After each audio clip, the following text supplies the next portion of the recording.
امی نے فہد کو پانی لانے کے لیے کہا۔ امی نے پانی پہ دم کیا اور ماہنور کے ہاتھ میں دیا اور ماہنور وہ پانی کا گلاس ایک ہی گھونٹ میں پی گئی۔ فہد نہ صرف میرا کزن تھا بلکہ میرا کولیگ بھی تھا۔ وہ ہمارے شہر سے کچھ کلومیٹر دور ایک گاؤں میں رہتے تھے۔ جب فہد کو ملازمت ملی تو وہ روزانہ گاؤں سے آفس آتا تھا۔ 6 مہینے پہلے ہی فہد کی شادی ہوئی تھی۔ گاؤں سے آفس آنے جانے میں فہد کو بہت مشکل ہوتی تھی۔ اس کے لیے موٹر سائیکل کا سفر بہت مشکل ہو رہا تھا۔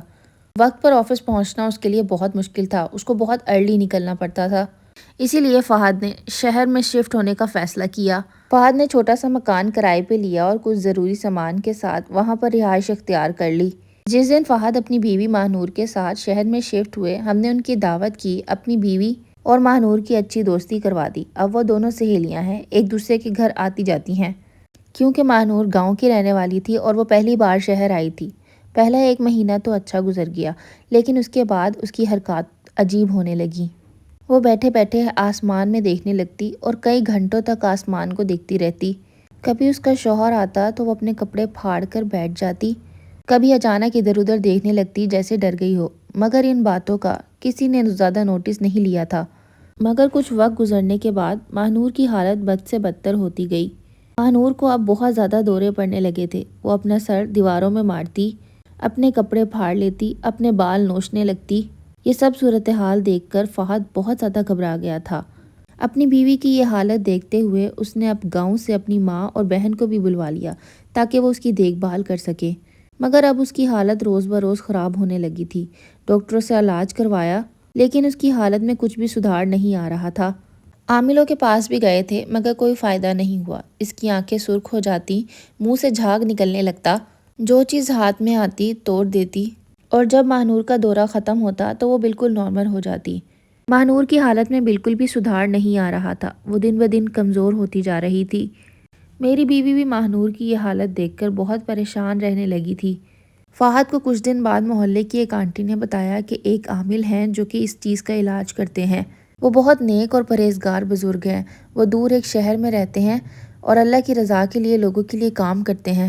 ہم نے فوراً سے ان کے پاس جانے کا فیصلہ کیا، ان سے رابطہ کیا اور ساری صورتحال ان کو بتائی۔ بزرگ نے کہا کہ میں ماہنور اور ان کی ماں سے ملنا چاہتا ہوں۔ فہد نے فوراً ٹیکسی کروائی اور ماہنور اور اس کی ماں کو لے کر ان بزرگ کے پاس پہنچ گئے۔ بزرگ بہت پہنچے ہوئے تھے۔ انہوں نے ماہنور کی ماں سے بہت سارے سوالات پوچھے اور اس کے بعد آنکھیں بند کر کے ایک جائزہ لگایا۔ بزرگ نے ماہنور کی شادی کا بھی پوچھا۔ بزرگ نے ماہنور کی ماں سے پوچھا کیا فہد کی شادی سے پہلے اس کا کوئی اور رشتہ بھی آیا تھا؟ جس پر ماہنور کی ماں نے انہیں بتایا ہاں جی آیا تھا، لیکن وہ رشتہ بہت غیر مناسب تھا۔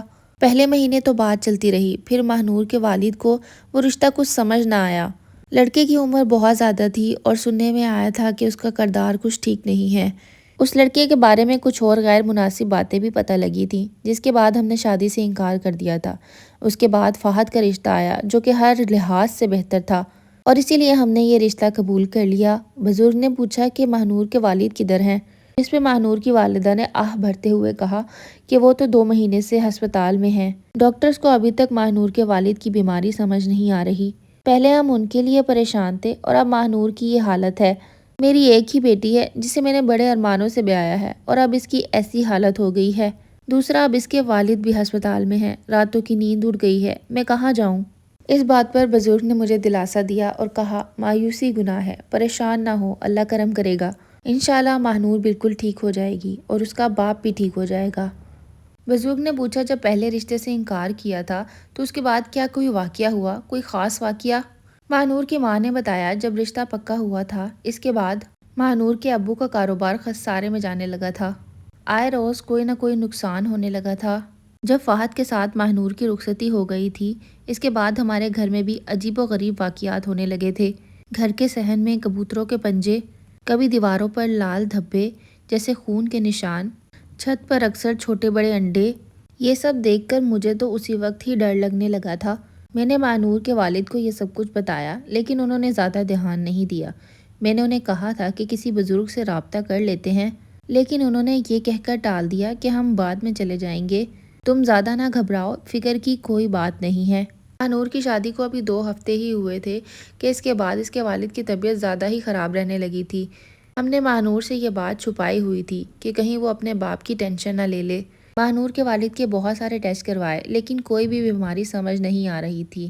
ماہنور کے والد کا وزن بھی بہت زیادہ کم ہوتا جا رہا تھا۔ وہ ہر وقت چڑچڑے رہنے لگے تھے، بات بات پہ غصہ کرتے تھے، پورا دن آسمان کو دیکھتے رہتے تھے۔ آہستہ آہستہ حالت اتنی خراب ہو گئی تھی کہ ان کو ڈاکٹر کے پاس لے کے جانا پڑا اور پھر ڈاکٹرز نے ان کو ایڈمٹ کر لیا۔ مہینے بھر میں ہی ہمارا سب کچھ اجڑ گیا، کاروبار تباہ ہو کر رہ گیا اور ماہنور کی یہ حالت ہو گئی ہے۔ یہ سب باتیں بتانے کے بعد ماہنور کی ماں زاروں قطار رونے لگی اور چیخیں مارنے لگی۔ بزرگ نے ماہنور کی ماں کو کہا کہ سب کچھ ٹھیک ہو جائے گا۔ اس کے بعد بزرگ ماہنور کے اوپر متوجہ ہوا۔ ماہنور بہت خوبصورت تھی، گورا رنگ، معصوم سا چہرہ، مگر اس وقت اس کی حالت بہت زیادہ خراب تھی۔ بزرگ نے ماہنور کو کہا، میری آواز سن رہی ہو؟ کیسی طبیعت ہے تمہاری؟ مگر وہ جواب دینے کے بجائے اسے گھورنے لگی۔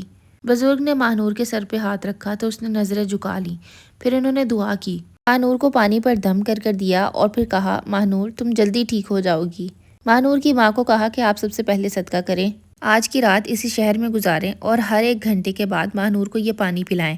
ماہنور کی ماں نے ساری ہدایات پر عمل کیا۔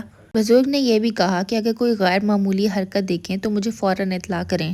بزرگ اللہ کا نیک بندہ جو کہ خالص اللہ اور اس کے رسول کے لیے لوگوں کی مدد کرتا تھا۔ اس رات اس بزرگ نے ماہنور اور اس کے والد کے لیے خالص دعا کی۔ بزرگ نے مراقبہ کیا اور ساری کی ساری حقیقت جان لی۔ بزرگ نے 3 تعویذ لکھے۔ اس کے بعد جب وہ لوگ آئے اور انہوں نے بتایا کہ رات بہت سکون سے گزر گئی، تو پھر بزرگ نے ہدایت کی کہ وہ سب کچھ جان چکے ہیں اور اب وہ 3 تعویذ دیے جس سے ماہنور کو نہلانے کا حکم تھا کہ ماہنور لگاتار ان تعویذوں کو پانی میں گھولے اور پھر اس سے نہائے اور نہانے کے بعد نیا لباس پہنا جائے۔ بزرگ آدمی نے تعویذ ماہنور کے گلے میں بھی ڈالے اور پھر کہا کہ جو کپڑے استعمال کر لے اس کو خیرات کر دے، 7 دن تک چینی پر دم کر کے بھی اس کو دیا جائے۔ ایک تعویذ ماہنور کے والد کو بھی دیا کہ جب ان کو گھر لایا جائے تو یہ تعویذ پہنایا جائے، اور ماہنور اور اس کی ماں کو سمجھایا کہ آپ لوگوں نے مکمل خاموشی اختیار کرنی ہے، اللہ کے فضل سے سب کچھ بہتر ہو جائے گا۔ ماہنور اور اس کی ماں نے بزرگ کی ساری باتوں کو فالو کیا اور چند دنوں بعد ان کے حالات میں بہتری آنے لگی۔ ماہنور کے والد صحت یاب ہونے لگے اور ان کے نقصانات بھی کم ہونے لگے۔ ماہنور کی ماں نے بزرگ سے حقیقت پوچھی تو بزرگ نے یہی بتایا، پہلا رشتہ جس سے آپ نے انکار کیا تھا انہوں نے ہی آپ سے بدلہ لیا ہے اور آپ پر جادو کروایا ہے، مگر اللہ کی لاٹھی بے آواز ہے، وہ خود اپنے انجام کو پہنچ گیا ہے، اس کے جانور مر گئے ہیں، فصل تباہ ہو گئی ہے، وہ بیماری میں مبتلا ہو گیا ہے اور آج وہ اکیلا ہے، جبکہ ماہنور خوشحال ہے اور 2 بچوں کی ماں بھی بن چکی ہے۔ ماہنور کے والد بھی صحت یاب ہیں اور ان کا کاروبار بھی اچھا چل رہا ہے۔ اگر آپ کو یہ ویڈیو پسند آئی ہو تو کمنٹ باکس میں ہمیں ضرور بتائیے گا، اور ایسی مزید دلچسپ کہانیاں سننے کے لیے مجھے فالو کر لیں۔ ملوں گی اب ایک اور دلچسپ کہانی کے ساتھ۔ اللہ حافظ۔